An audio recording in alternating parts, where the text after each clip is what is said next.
అసలు యాక్చువల్ గా అబ్బాయికి ఒక 4 days నుండి బెంగళూరులో ఫీవర్. నిన్న అమౌంట్ ఇస్తా అన్నారు, ఇవ్వకోకుండా మళ్ళీ నేను కేరళ వెళ్తున్నాను, మళ్ళీ ఇంకో వారం దాకా నేను వచ్చిందాక డబ్బులు పెడతాను. ఏదన్నా నేను కేరళ వెళ్తున్నాను, నేను మళ్ళీ ఇంకో వారం 10 రోజులు పడుతుంది, 10 రోజుల తర్వాత నేను కబురు పెడతాను అప్పుడు రండి అన్నాడంట మధ్యవర్తితో.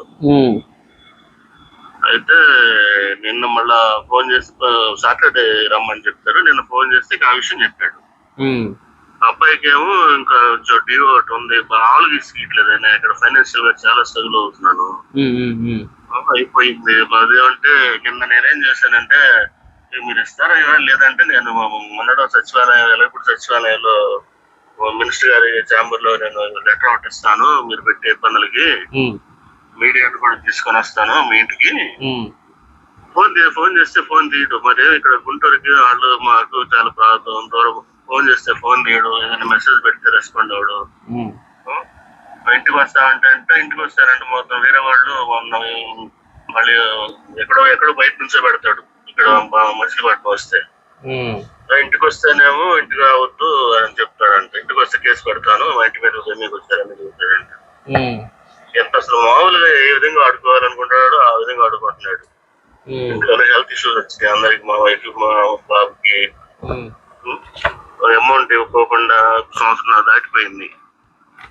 ఏమంటే నేను ఇచ్చినప్పుడు అసలు ఇవ్వలేదు, 2 ఇచ్చారు మొన్న లాస్ట్ మంత్ ఇప్పించి, నేను మా వైఫ్ నాకు హెల్త్ కొని పడుకు ఇంట్లో ఉంటే వాళ్ళు వస్తే నైట్ 11:30 దాకా ఉంచి ఉదయం ఎప్పుడు 10 రమ్మని చెప్పి నైట్ 11:30 దాకా ఉంచి ఇదంతా ఎట్లా అంటే డ్రామా ఆడారు అనమాట. వాళ్ళు ఎవరు అతను రాకోకుండా వాళ్ళ బ్రదర్ని పంపించి వాళ్ళకి అనుకూలంగా డాక్యుమెంట్ తయారు చేసుకొని మా చేత సంతకాలు, వాళ్ళు మాకు అమౌంట్ మాకు ఇవ్వాల్సింది 10 ఇచ్చాము, మిగిలిన 10 తారీఖు లేకపోతే రిమైనింగ్ బ్యాలెన్స్ ఎంత ఈ గడువులోకి ఇస్తాను అనేది కాకుండా, బ్యాలెన్స్ అమౌంట్ 2 లక్షలు ఇస్తున్నాం, 10 లక్షలు తర్వాత ఇస్తామని డేట్ లేదు, అమౌంట్ కూడా మెన్షన్ చేయలేదు 10 లక్షలని. మేము వచ్చినప్పుడు మీరు తీసుకోవాలి అనేట్టు రాపిచ్చేసారు. అదే ఏంటంటే మరి రాశారండి, ఇది కరెక్ట్ కదా అని మా వైఫ్ అడిగితే, ఎంతేనండి ఇష్టం అయితే తీసుకోండి లేదంటే లేదు, మీకు రూపాయి రాదు. ఎక్కడికి వెళ్తారు మీరు? వెళ్తే ఎవరండి, సీఎం దగ్గరికి వెళ్తారా, లోకేష్ దగ్గరికి వెళ్తారా, పవన్ కళ్యాణ్ దగ్గరికి వెళ్తారా? ఏం తమాషాలు చేస్తున్నారు, ఎవరిని తెచ్చుకుంటారు తెచ్చుకోండి, నేను మానవత్వం కాబట్టి మీకైనా డబ్బులు ఇస్తున్నాను, నేను లేకపోతే మీకు డబ్బులు ఇవ్వను. నేను కోర్టుకి వెళ్ళి నేను రద్దు చేయించుకున్నాను అగ్రిమెంట్, కోర్టు నాకు ఎస్ట్ వచ్చిన వాళ్ళకి అమ్ముకోమని చెప్పించి నాకు ఇచ్చింది.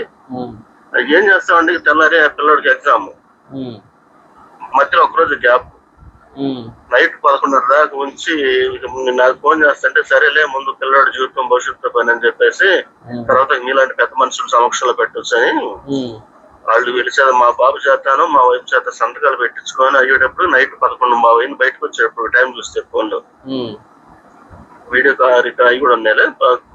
అట్లా చేశారు. మళ్ళీ ఉదయాన్నే వచ్చి ఇక నైట్ ఇంటికి వచ్చేటప్పుడు 1:30 గుంటూరు వచ్చేటప్పుడు తెల్లారి మళ్ళీ కాలేజీకి అమౌంట్ ఆన్లైన్ లో పెట్టేసి ఆ నైట్ అబ్బాయి బెంగళూరు టికెట్ చేసుకుని వెళ్ళాడు. 4th కంప్లీట్ అయిపోయింది దానివల్ల. ఇక అది లేదంటే డిటెండ్ అయ్యాడు కంపల్సరీగా, ఎందుకంటే వాడు మేనేజ్మెంట్ సీటు కర్ణాటక, వాళ్ళ పక్క కమర్షియల్. ఇక్కడైతే మీలాంటి వాళ్ళ ద్వారా కొన్ని పెద్దలు చెప్పించుకుంటే మాట్లాడారు. అంత పరిస్థితి కల్పించారు. ఎప్పుడు మొన్న డిసెంబర్ కావాల్సింది, లాస్ట్ ఇయర్ డిసెంబర్ కావాల్సింది, ఈ టైంలో చేశారు. కేవలం అతను నిర్లక్ష్యం. మీరేం చేస్తారు, మీకు ఇక్కడ ఎవరు ఉన్నారు అండదండ, నేను మంత్రి గారి అనుసరిని, మంత్రి గారు నా పనికి నన్ను కాదని మీ పనులు చేస్తాడా మీకు అని ఆ విధంగా చేస్తున్నాడు. సార్ మరి చెప్పండి, మీరు ఒకసారి మీరు కలుగు చేసుకొని మంత్రి గారి దృష్టికి తీసుకెళ్లి ఈ విషయాన్ని కొద్దిగా వెరిఫై చేస్తేనే పని అవుతుంది. ఒకసారి నాకు ఫార్వర్డ్ చేయండి. ఇంకా ఫోన్ లైన్ చెప్పి వదిలేసాను మొన్నటి వరకు. ఇంకా నేను ఫార్వర్డ్ చేయండి. ఎందుకంటే మళ్ళీ ఫీల్ అవుతారేమో అని చెప్పి, యాక్చువల్గా ఏంటంటే నేను అతను రమ్మన్నప్పుడు నేను అక్కడికి వచ్చి మీకు కాల్ చేసి మీకు కలుద్దాం అనుకున్నా. అయితే అతను కరెక్ట్ నాకు ఇంటే మేము చెప్పట్లా, నాకు కరెక్ట్ గా డేట్ ఇప్పుడు ఇదే కాదు, లాస్ట్ 1.5 year నుండి కూడా నాకు ఇదే డ్రామా చేస్తున్నాడు. ఒక్క మాట కరెక్ట్ ఉండదు, అంత ఫ్రాడ్ మాటలు అనమాట. నువ్వు ఎక్కడికి వచ్చి మళ్ళీ నేను ఇస్తానన్నాగా మళ్ళీ మీరు అక్కడ దగ్గరికి వెళ్ళారు, నన్ను బజార్కి లాగటానికి మళ్ళీ అయ్యి ఉన్నాయి మొత్తం. మరి అలాంటప్పుడు ఒక మాట మీద ఒక స్టాండ్ తీసుకోవాలిగా, కరెక్ట్ గా ఉండడం. నువ్వు అదేమండి ఏదన్నా ఒక మాట మనం నేనే ఏం తక్కువే మాట్లాడలా, ఫోన్ తీయరు కాబట్టి నేను వాట్సాప్ మెసేజ్లు పెట్టినా కానీ అవి చూస్తాడు అంతే, మళ్ళీ దానికి రియాక్షన్ ఉండదు. నేనేమన్నాను, మీరు అయితే కుదరదు, నేను సచివాలయంలో మా మినిస్టర్ గారికి మెమోరాండం ఇచ్చాను, నేను మీడియాను కూడా తీసుకొని వస్తున్నాను అని పెట్టాను. రియాక్ట్ అయ్యి ఇక్కడ మీడియాను మంత్రి గారిని తీసుకురండి అని మధ్య గారు ఫోన్ చేయొచ్చు. మంత్రి గారు నన్ను మీడియాని అంటే తీసుకుంటా అప్పుడు చూద్దాం, అది ఉదయం జరిగింది. ఒకసారి మీ దృష్టి తీసుకొద్దామని మీరు ఒకసారి ఇవన్నీ కూడా డిలీట్ అయిపోయినాయి, ఒకసారి ఫార్వర్డ్ చేయండి మంత్రి గారికి పంపిస్తాను. సరే ఈవినింగ్ అప్పుడే పంపిస్తాను. పంపించండి. చూసి